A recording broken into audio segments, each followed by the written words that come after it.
All right, Cindy. Hello. Cindy, where are you from? Where'd you grow up? A little small Midwest area between Springfield, Illinois, and St. Louis, Missouri. Livingston, Mont Olive area. 55 kind of goes right between it. One's on one side, one's on the other. Tell me about your childhood. That's interesting. I call it the sequence of unfortunate events lately. My mom and dad, unfortunately, no, not unfortunately, fortunately, because I have no idea why they were even together, got divorced when I was 5. Um, they hated each other. My mom went off to find herself, more or less, and my dad found this lady that had 3 boys. My childhood was a sequence of events that was unfortunate for sure. I was 5 when my dad met this lady, and she had 3 boys. And that's when nobody heard me after that. They were the ones that were important. Um, I bounced back and forth between my mom and dad. I moved schools 17 times and never even graduated. I'm still working on my GED. Um, at the age, I was in 4th grade, so we figured it out. I think I was like 10. I was living with my aunt because my mom had a boyfriend that was beating her up and she was drinking and she didn't think it was safe for me to be there, so I went and lived with my aunt. I love my aunt. My first sentence when I was little was, I want to go to Aunt Dee Dee's house. I want to be an aunt like her, and I am, thank God. Um, but I went and lived with her, and my mom kind of forgot me at that time. So my dad come back and went to court and got me. When I moved in with them, back in with them, I was approximately 10, 11, 4th grade. And there was 3 boys in the house.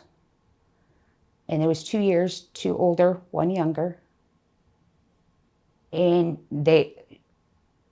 I don't want to say names, but the middle boy was the favorite. My dad's favorite, the son he never had. My mom was busy with her life. I was just there. It's kind of like Cinderella, actually, as I think about it now. Cooking, cleaning. I had to have like 5 loads of laundry done, the house swept, mopped. And then one day, the one now stepbrother that's 2 years older than me, the favorite one, came into the laundry room when I was doing laundry.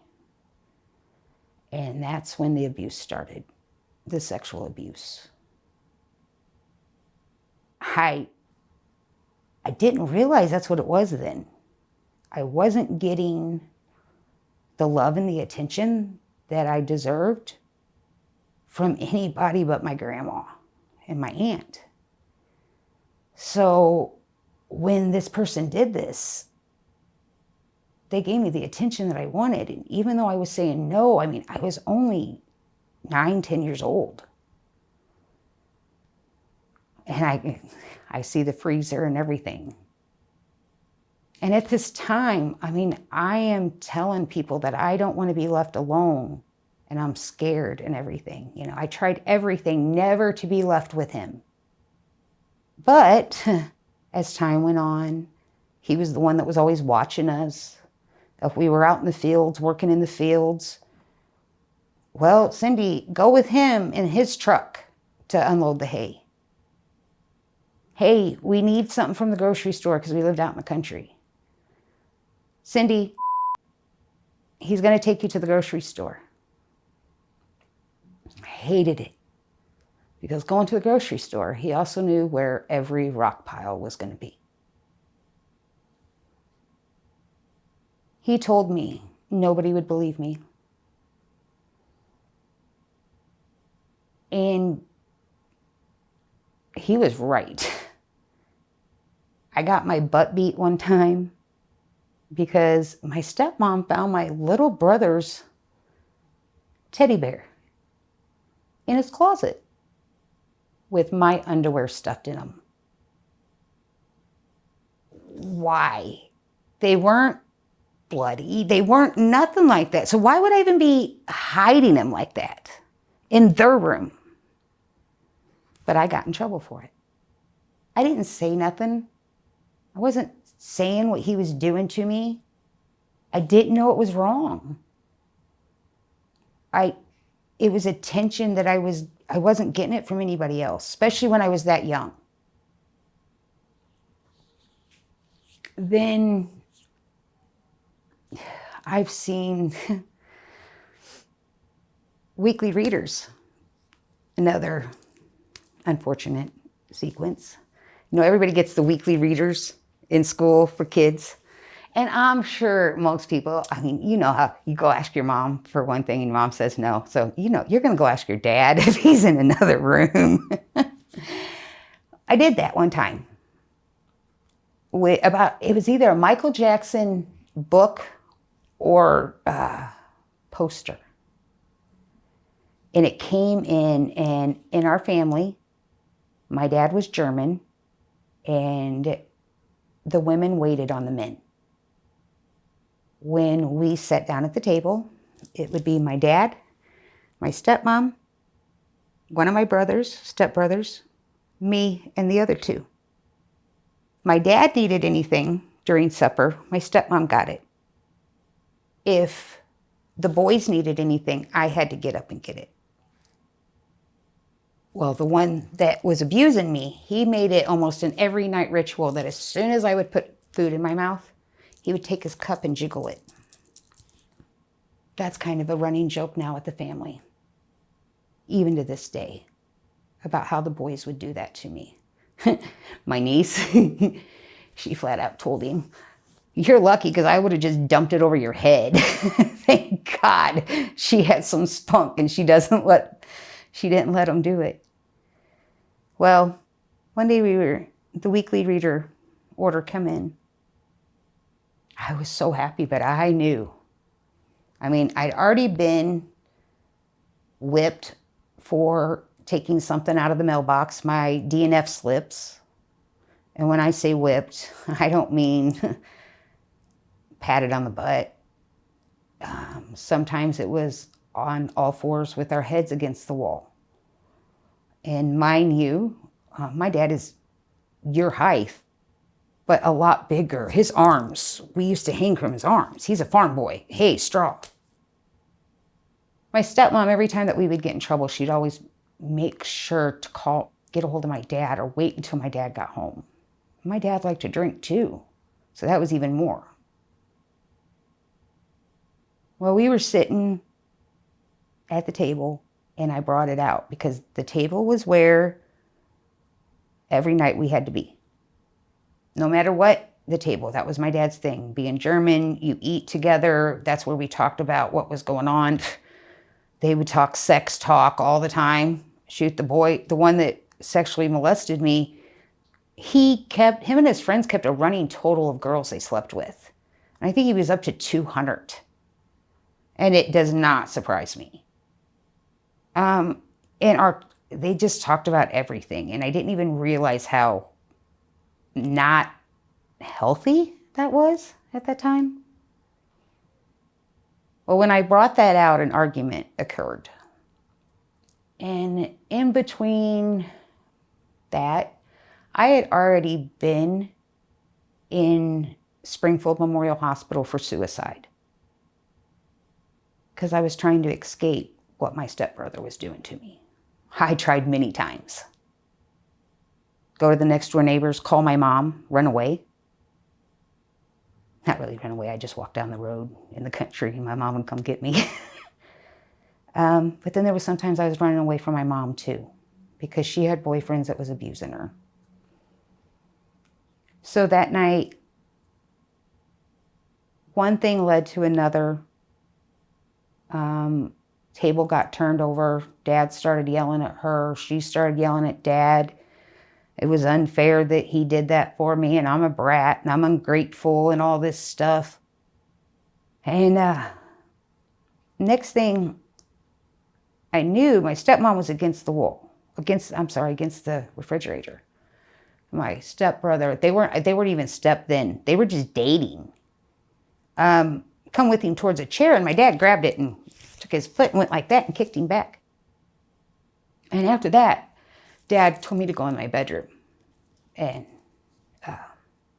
pack, because I was going to be leaving that night, that he was going to take me to one of my godparents' house. I said, okay. So I went in there, and I was keeping an eye out, an ear out, because if anybody's ever through any trauma, now I understand that you're on high alert all the time. I mean, the sound of a door, you're second guessing everything.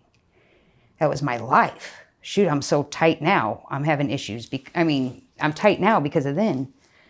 Next thing I know, I see my stepmom and my dad walk into the bedroom while he was pushing her. He walked out, and the next thing I hear is a zip, click, click. Well, I just figured that was her suitcase, because, they were fighting. She was going to leave too. No, she walked out with a big deer rifle. And my bedroom door was here, and their bedroom door was here. I was in 5th grade at the time. And I was walking behind her in the hallway, and I couldn't say nothing. And we would always get the deer rifle out because we lived in the country, and if we weren't hunting, because we couldn't kill anything on our property, but we would look because it had a great scope, and we would look for the deer. Mind you, I was 11 or 12. In my little kid head, I thought, oh, wow, are there deers out there we're going to look at? Wasn't thinking about all the fighting. It was so natural. The fighting was always. So, okay, turn the page. 2 seconds later, nope. My dad was standing at the corner of the living room, and he was bent down, turned off the TV and turned around. And there was a recliner chair sitting over here, and she set that gun on the edge of it, on the back. And all 4 of his kids were behind her yelling no. Dad turned around, and he's like, what the hell are you doing? And she pulled the trigger. She shot him right here, dropped him, and it come out here.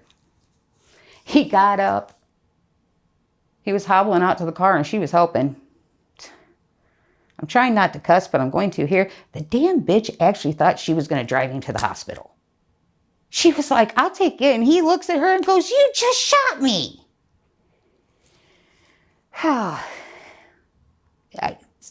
So I get in the car with Dad. He drops me off more or less at the neighbor's. And I call the ambulance, tell them which way they're going, because this is country. So it's smart for my dad to get in the car, because he could die and bleed out. He got to Dairy Queen, and thank God they found him. 4 days later, I walk into Memorial Hospital, and she's standing right there next to him. And I get told, I forgave her, so you have to. No counseling, no nothing. Just simple that. No DCFS, no nothing. They didn't even shut the cell door when they took her in. And my dad almost lost his life. They got married 3 or 4 months later. They're still married. They've been together. I was 5 years old when they got together, and I'm 48. Right then, I gave up. Nobody was listening to me. I just went in survival mode. I disassociated. Now I understand. I disassociated with everything. I was being raped. I was in foster care. They abused me enough and put me in foster care. And they wanted me to go spend the weekends with my dad, who abused me. But just 4 hours with my mom, because she had a boyfriend and a husband that liked to hit on her, but never hit on me. Come find out, my caseworker were friends with my stepmom. I'm getting that report now. My stepmom had made me look like a liar. I see it now because she knew the truth about her son. She hated me. Now, I've had to, I'm 48. It started 40 years ago. The abuse, the not being heard. I have a court document. I forgot what those things are called, like the court reporters that they type out. I have a whole court case from my parents that I am multiply saying multiple times to this judge, I'm scared of my dad. I'm scared of being there. At the time now reading it, I realized what my mom's lawyer was trying to get me to do was what I'm doing here. And explain what was going on and what was going on wrong. But I didn't know it was wrong. Shoot, the hummingbird paddle is still hanging in my dad and my stepmom's dining room that they used to whip us with. It's a joke of how I was treated. Found out that she likes to tell my niece, who is very important to me, that I put myself in foster care because I took the DNF slip out of the mailbox. So I deserve to be whipped with a fresh switch off of a tree and had lines and marks from here to here. That it was my fault. That I had to, okay guys, not just, people say eat a bar of soap, they think just put it in their mouth. No, they cut it up and had me chew it up. And when I puked it up, I had to pick out the pieces. But I put myself in foster care. Now you might wonder why, you just asked me about my childhood, why I still stayed in contact with my family. I didn't for a while, but then a little girl was born to my stepbrother. And I knew I had to make sure she was safe. So I stayed in contact. I had a miscarriage by my stepbrother. Nobody heard me. The one lie I told, I guess that's where I screwed up. I went to the judge one time and told him what my stepbrother was doing to me. They took me out of the home and put me in foster care. Mind you, I have, and I'm not exaggerating, at least 15 aunts and uncles. My dad's one of 12, 13. My mom's one of 10. And I went in foster care. That was scary. And I was only 9. No, it had to be 11 or 12. I'm sorry, it was 11 or 12 because it started at 10. 8, 10. This was the one lie that I told that made me a liar for the rest of my life. Well, so far. That everybody in my family. When they took me out of the home after I said that my stepbrother was molesting me, after 2 days, I told them I'd lied. Because they put me in this foster home that was scary.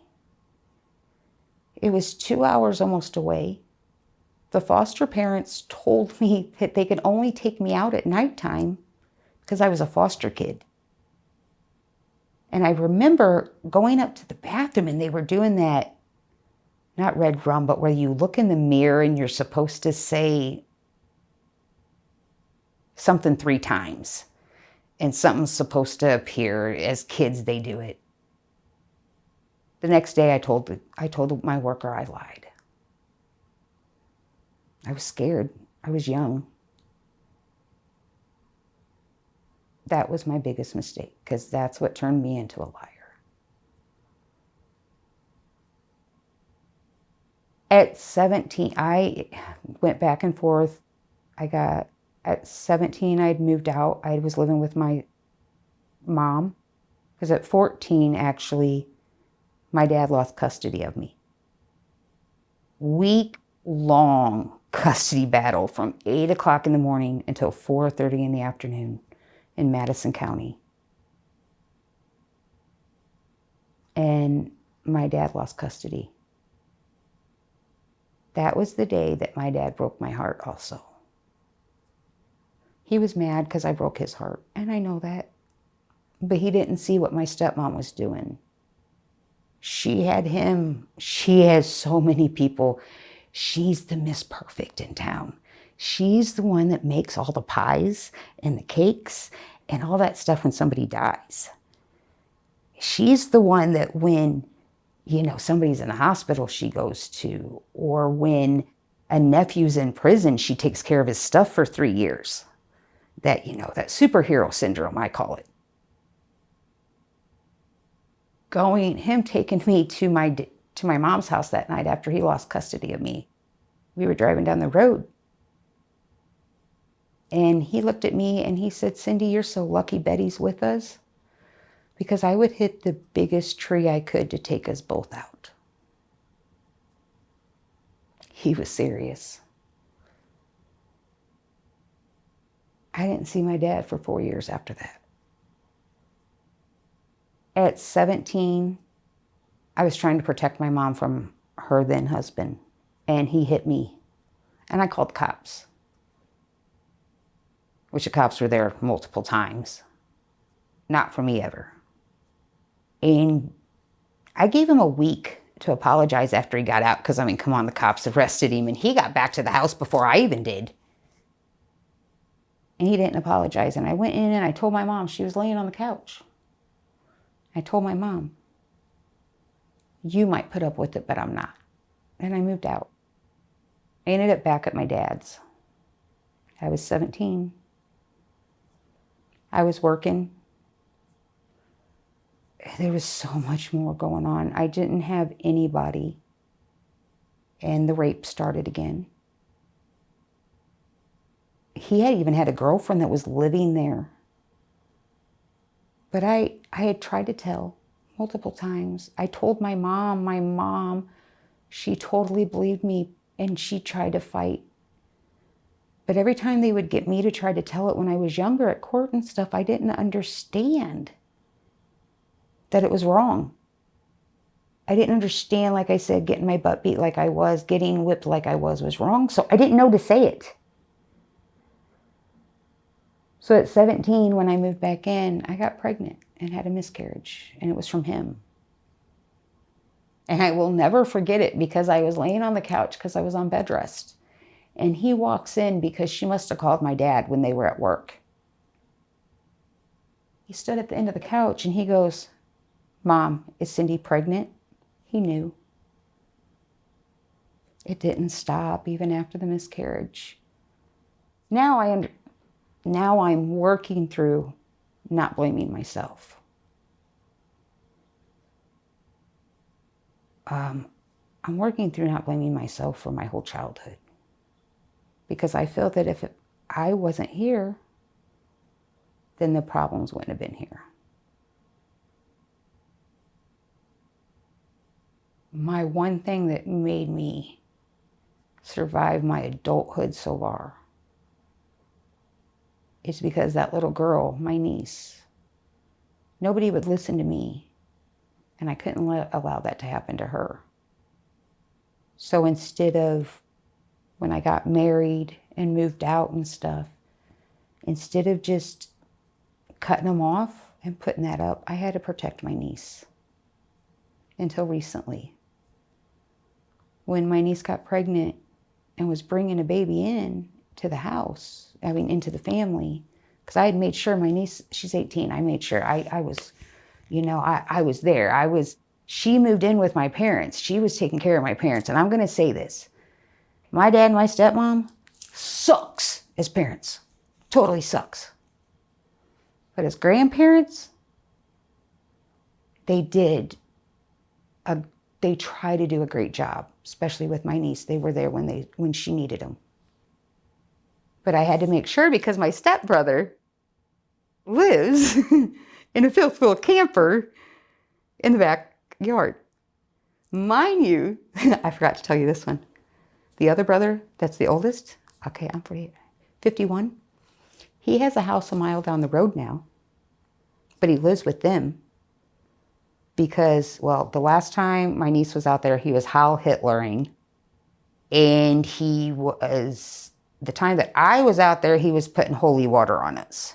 He has used enough drugs and mental that he's not in his right mind. So my stepmom has all three of her boys that are 46, 50, and 52 still at home. My dad's there now with dementia. But the one thing is when my niece got to the age and I knew she was protected. I mean, I lived out in Washington State for 10 years with my first marriage, and I called this girl all the time. I made sure. Come home. I would always make sure. I made sure, I wanted to be that aunt, and it was also to protect her. Because nobody listened to me. And I had to be that aunt to make sure if he was doing it to her, she could come tell me. Now, I got to make sure that my niece, my great niece, doesn't get hurt. Now I'm a foster parent. I've taken all what has happened to me and I try to be fair, and I wish this world could just be fair. If you don't do it to people if you're not going to have it done. To yourself, if it wouldn't feel good to you. And now the truth is coming out. I've talked to the cops, which they've already failed me once when I've told multiple times. And I will say this, I talked to the cops again, and guess what? I'm getting radio silence.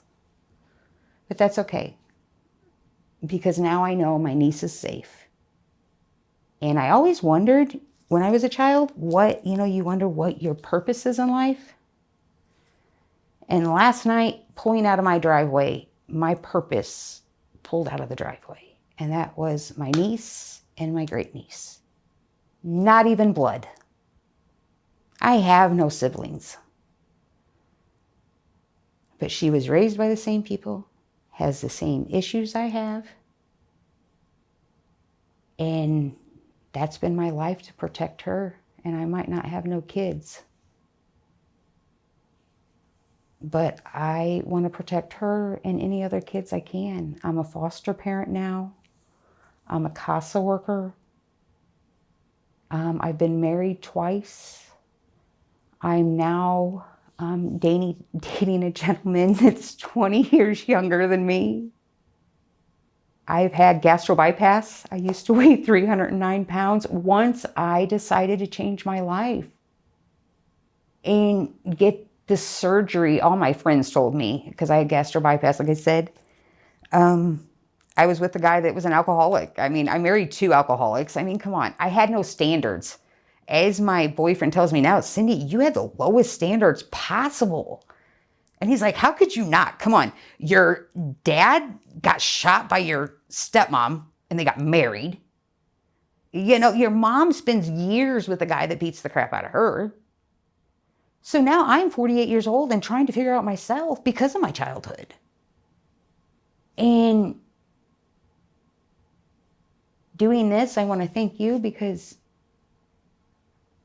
not understanding what was happening to me when I was younger and realizing that was wrong, that needs to be out there more. The people that aren't heard, I wasn't. That's my whole thing. I mean, I was going to court saying, I wasn't saying that he sexually molested me, but he did. But I was scared because you know what? You're getting ready for me to tell you the truth on stand, but you're sending me home with this man.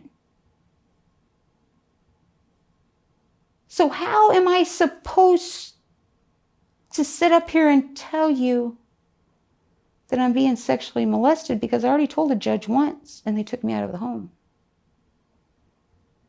And the one lie that I told is what turned me into a liar. And that was that he didn't do it. It's amazing how often this stays a secret. Yep. I think it stays a secret more often than it's exposed. Oh, yeah. Well, because too, I feel guilty. Coming up here, I realized that. I feel guilty because I let it go on. I said no plenty of times. There was so many times that like, it was almost caught. Like one time he came into the house and he threw me down on the floor and he was actually sitting, like had his knees on my shoulders and was getting ready to unzip his pants, and my dad walked in. And he told my dad she wouldn't get me a glass of tea. So I was getting ready to punch her. I got whipped for that because I wasn't going to get him a glass of tea. What was I supposed to do? Tell the truth? Because I would have got whipped for that, because to my dad, that was a lie. Believe your kids. Look into it. Come on. Why would I hide my own underwear in my stepbrother's teddy bear in their closet? Why did I get whipped for that? Sometimes the parents don't want to accept that their kids are doing this. And and that's exactly what it is. She has not accepted that her 3 boys, it's quite entertaining in a ha-ha way. So there was 3 boys and 1 girl for us. Now with the grandkids, it's 3 girls and 1 boy. And it's amazing how all the females are doing great. They have kids, they have jobs. They actually, most of them work for the government, the state of Illinois, in the cannabis industry. So, they're checked by the state and everything. But then her 3 boys and her grandson, But I was the one that wasn't going to do nothing with my life. I fostered 8 kids in 3 years. I am now going through ketamine treatments, doctor prescribed ketamine treatments for my CPTSD, because they call it complex because it's been for so long. And thank God to kind of social media for that, because that's how I found out about all that. I've been on medication since I was 9 years old for depression, bipolar. To come find out, I just got put on ADHD medicine, and guess what? I've actually sat here this long. At what age were you put on it? 2 weeks ago. 2 weeks ago. Okay, my mind used to just like wander. Negative thoughts all the time. Playbacks, PTSD, and mine's a lot of the feelings. Does it help? Oh God, yes. Between the ketamine helping with the negative thoughts and me just like seeing the world differently, like taking the blindfold off the world. And then the ADHD medicine slowing me down. Wow, I thought I was crazy. I had all the buzzing in my body and all that, and this all the time. Can't sit still. Everybody would be yelling at me. Shoot, one time there was a small earthquake, like we felt the rumble. How you in living Litchfield, and I was at my cousin's staying the night, and this is how bad I was. I didn't feel the earthquake. Her roommate comes running in and is bracing herself, saying, "Guys, did you feel this earthquake?" And Trista looks at me and goes, "Oh, I thought you were moving your foot." Because I always had to be just moving. And now the ADHD medicine helped. My boyfriend's 28, and actually I kind of feel like I'm learning myself all over again. I'm trying things that I've never done, doing this, but I don't have, like I said to you earlier, I don't have no luck, but I have faith in myself that I can make it. And I just want to help other people live a happy life and go on adventures. But I really just want the truth out too. I was made to look like a villain. I was made to look like a liar. My mom was made to look nuts. The reason she was nuts is she knew that her daughter was being sexually molested. She knew that her daughter got pregnant by her stepbrother. Nobody would listen to us. Not the judges, not the cops. They're still not. I have 5 unanswered emails from the officer that's supposed to be looking into this case. Nothing. So I'm doing it. And I'm getting the paperwork and everything. Because I investigate. I found out I can get my DCFS record. I can get... So nobody can tell me I'm lying. If somebody wants, she's so many years proved me a liar. Not no more. Guys, this is the truth. The person that you think is so good, she could be good to you, but nobody knows what happens behind closed doors. And behind the bedroom closed doors, it's even more scarier sometimes. All right. Cindy, thank you so much for sharing your story. Mm-hmm. Thank you for allowing me to. I hope this helps. It already has. Good. Thank you.